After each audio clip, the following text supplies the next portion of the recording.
This is Docere Digest Podcast, breaking down health concepts. This podcast is brought to you by Docere Life Center. This innovative clinic is finding new solutions to the evolving challenges mankind faces in the 21st century. By utilizing cutting-edge technology and testing, they find root causes and also offer treatment with energy and nutrition. What is the mission? To dynamically change lives for the better while impacting families for generations. The information shared directly or indirectly in the Docere Digest podcast is not to be understood as or misconstrued as medical advice. This information is not a replacement for your current health provider who is acutely aware of your current health state and course of treatment. Any information shared about a product or service discussed by any host or guest on this podcast is not to be interpreted as a doctor-patient relationship. Hello, I'm Dr. Caleb Frank. Welcome back to Docere Digest. This is our sixth and final episode on epigenetics, which is a big and complex topic. Throughout the series, we have shared a lot of information and mentioned the names of many genes and proteins, which to you probably seemed like a bunch of random letters and numbers thrown together, and to us seemed like tongue twisters. Despite that, we hope we were able to present the information in a way that was both sensible and beneficial to you. If you're just joining us on this series, then make sure to go back and check out our other episodes as well.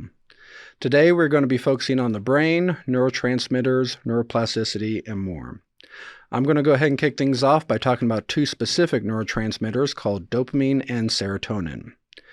So these are transmitters, which means they carry messages back and forth throughout the nervous system as well as to the body. They are also neuromodulators, which means they are able to communicate with neurons far beyond the site where they are released, and the signals typically last longer than other neurotransmitters. You've probably heard of dopamine and serotonin referred to alongside oxytocin and endorphins as our happy hormones because of their positive effects on regulating mood and emotions. Both of them influence our feeling of pleasure, happiness, or well-being, but dopamine tends to generate a more temporary effect, whereas serotonin has a longer-lasting effect on mood. There's also plenty of research showing a link between imbalances in these neurotransmitters and depression, and there has been benefits in overcoming depression through restoring those balances. Although the focus is typically more on serotonin, there are also some links to dopamine as well. These neurotransmitters also play a part in the sleep-wake cycle, appetite and hunger control, learning and memory, as well as many other functions in the body. Dopamine is considered to be the primary motivation and reward regulator in the brain.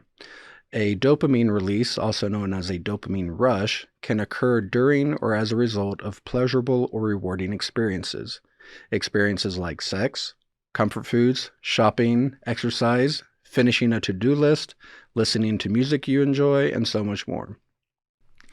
Dopamine can also cause reinforcement for pursuing that good feeling, which can lead to healthy habits if used properly, but can also lead to addictive behaviors, especially dealing with overeating, alcohol, and drugs.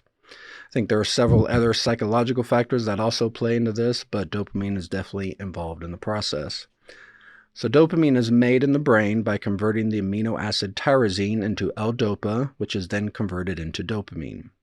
So tyrosine can be found in many foods such as chicken and poultry, dairy foods such as milk, cheese, and yogurt, avocados, bananas, pumpkin seeds, sesame seeds, and soy.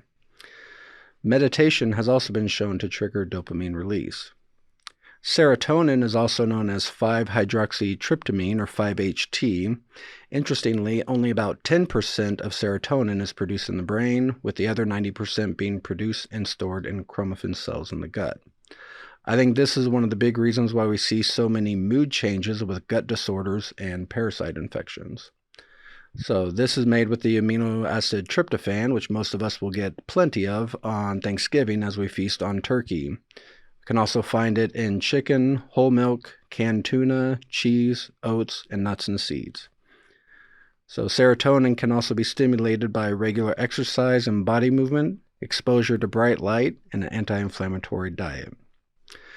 So a few genetic factors that are associated with these transmitters or neurotransmitters are the COMT gene, which metabolizes dopamine and blocks serotonin receptors, the MAOA and MAOB genes, which deactivate serotonin and dopamine.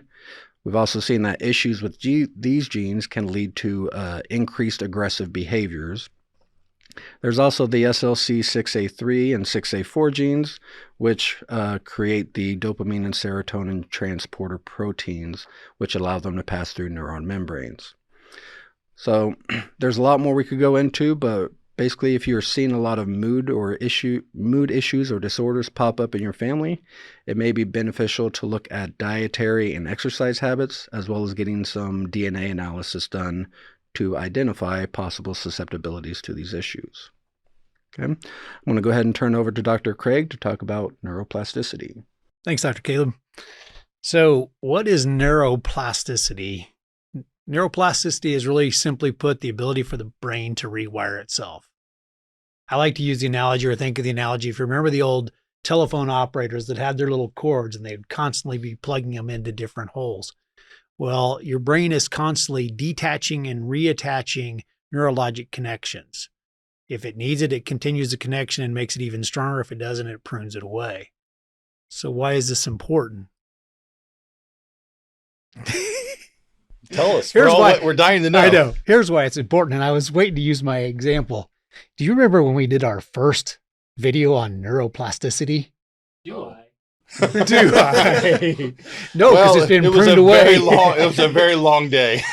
It was, because one of us, and it wasn't you, was having great difficulty recording the video, because the moment that camera came on, I froze. It's like I couldn't remember anything that I said. It's my brain shut down. So what I have done over time is actually change the way I think. And now hopefully we're going to get this done in one take. But that's evidence of how I interact with an environment and experience differently. My brain has literally rewired itself, and now nerves that were connected before are not connected, and new nerve connections have been made. So what does this have to do with genetics? Well, one thing that's important is you have a couple of genes that can impact our body's ability to do that. One is what's called the CREB1, and the other is GPM6A, which affects the body's ability to reconnect or disconnect. So imagine if you could not disconnect, or you could not make new connections. You're literally stuck in a moment in time, and you cannot change, because I heard the analogy put this way: your brain is really a biologic picture of everything that you've experienced. So if we can't change that, we don't change over time and we get stuck. So this becomes really important.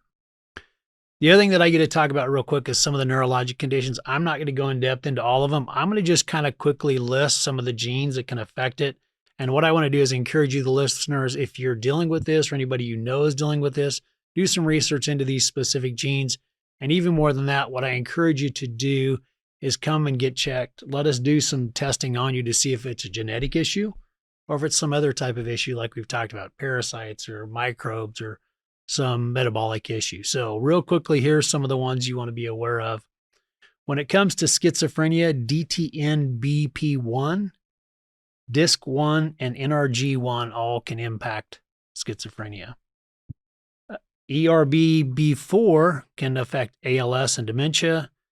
There are a ton of them in autism. I'm not going to list them all off, but PLEKHA8, PRR25, and many more affect autism. Maybe I had a moment of autism there.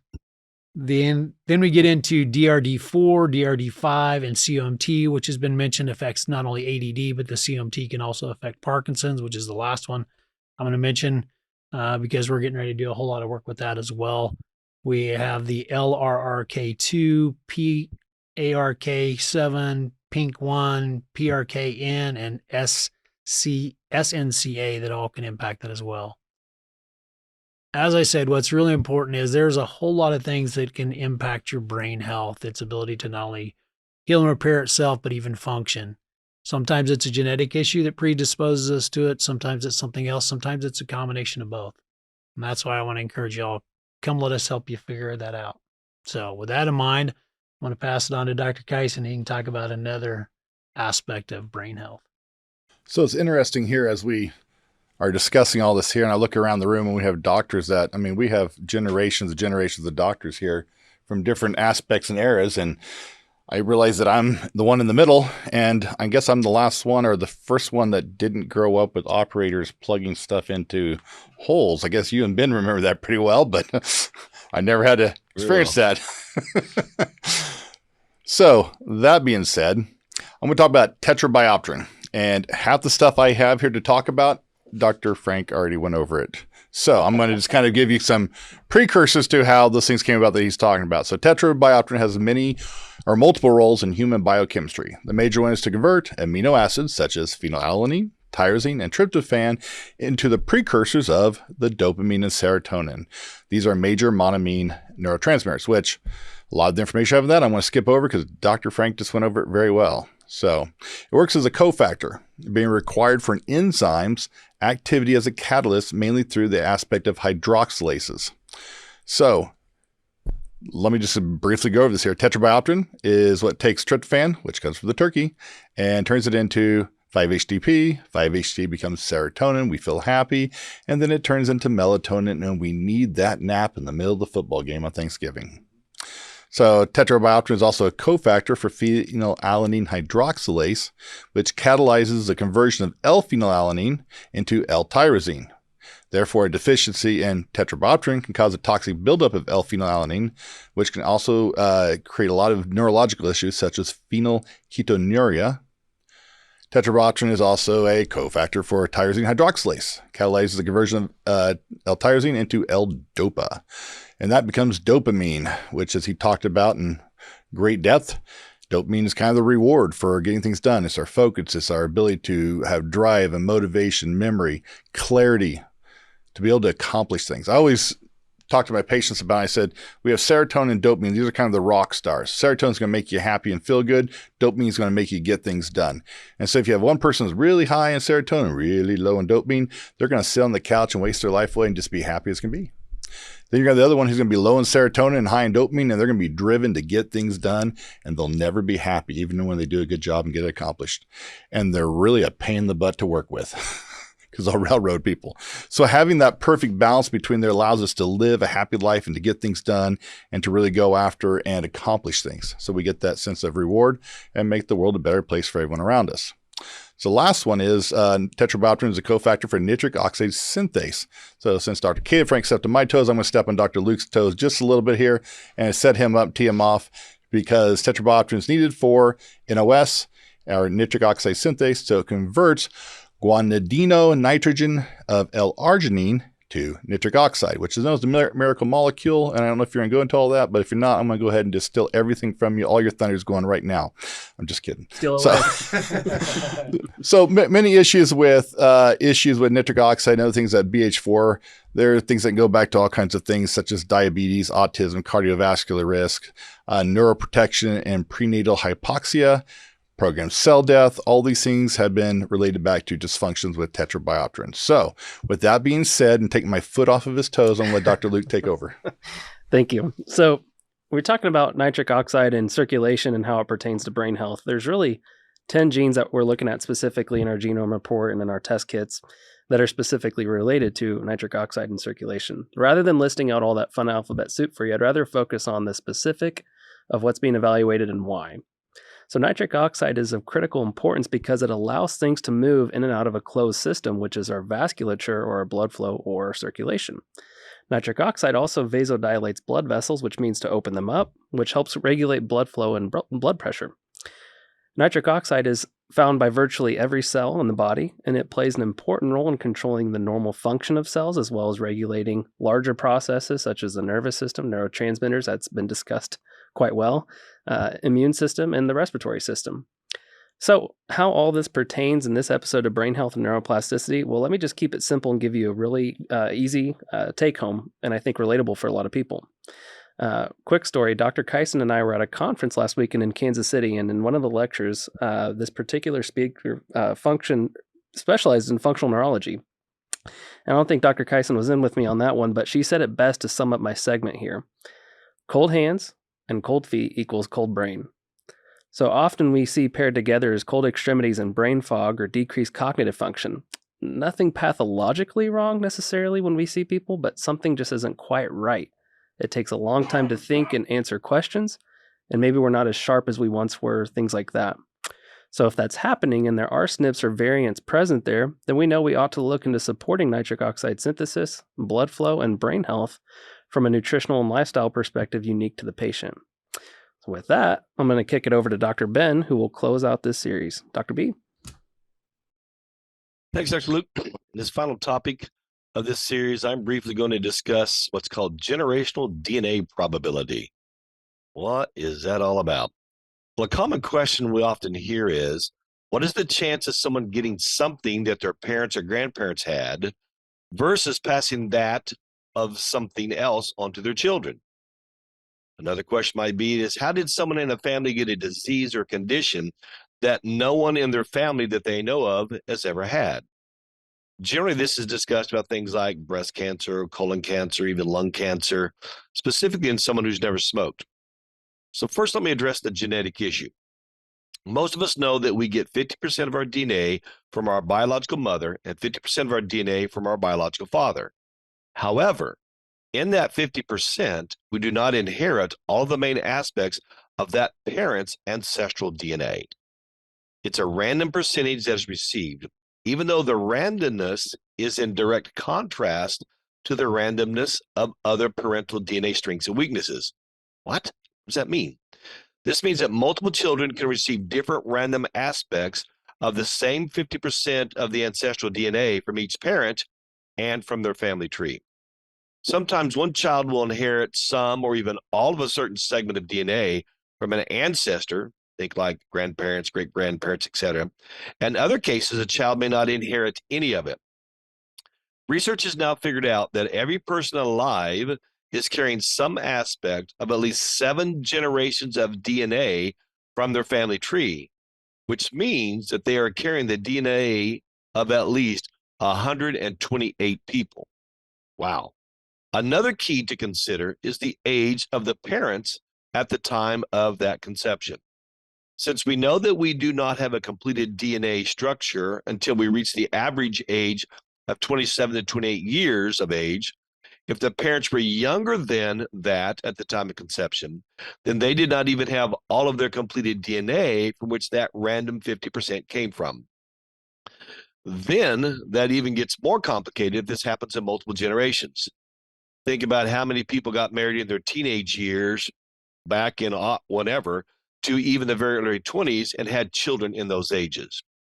And then if the parents were past the age of 32 to 33 years of age, then DNA degradation, adaptation, and morphology has already begun to occur, and the child may end up with some random aspects of altered DNA. Now think about this for many multiple generations, and you can begin to see why there are so many variables in families, especially those with many children. And ancestral DNA may not even be detectable at 5 or 6 generations because it was lost in those generations where conception occurred prior to DNA completion, while another ancestor's DNA is still present and is even detectable in amounts at 8, 9, or even 10 generations if conception occurred from 26 to 32 years of age. And this doesn't even take into account your blood-related aunts and uncles and cousins and their random DNA variations from their parents' age at conception. Then consider the different ethnicities that seem to rise and fall in different generations. And looking at some pretty unexpected aspects of this, a person can carry a direct male or female lines of mitochondrial DNA of about half of the DNA from 10 generations and even up to 1% of that DNA 20 generations later. Wow. Which means that 10 generations from now, your offsprings will still be carrying about 50% of your DNA. So here's my key takeaway. You need to begin now with your children to help bolster their DNA prior to them conceiving, both male and female. Remember, it takes both. So in conclusion of this series, I want to kind of talk about this. At the beginning of this series, we introduced you to the extraordinary topic of epigenetics, as well as the key factors that are involved in how your specific genes or genomes can change and adapt to your world. We discussed that this will open all kinds of doors for personalized healthcare. And with it, we're now able to customize healthcare to each individual and make it unique for every individual person, meaning that we do no longer have to treat health conditions or diseases the same way for everyone. We are now able to look at your unique genome and treat you for your specific needs. We have the capability of identifying which of the genes are turned on or off in either a good or bad way, and create very unique and special treatment protocols just for you. Think about that. If you've had your DNA tested and we've identified some unique SNPs, single nucleotide polymorphisms, that are specific to you, not your brother, not your sister, not anybody else, we can customize a treatment plan or protocol just for you. Now, hopefully all this didn't spin your head too much. We want to thank you for taking your time to watch and listen to the series. And I want you to know that we know that your time is very precious and valuable to you, just as it is for us in producing this. So we hope the time that we spent is as valuable to you as it was for us presenting it. Well, guys, God bless, and please do all that you can do to stay healthy, and we look forward to future series down the road. God bless. Thank you for listening to the Docere Digest podcast. If you enjoyed this episode, please be sure to subscribe and leave us a review. You can also find all the episodes and show notes over at docerelifecenter.com. While you're on the website, also be sure to check out the blog where you'll find videos and articles to help you proactively rebalance your health.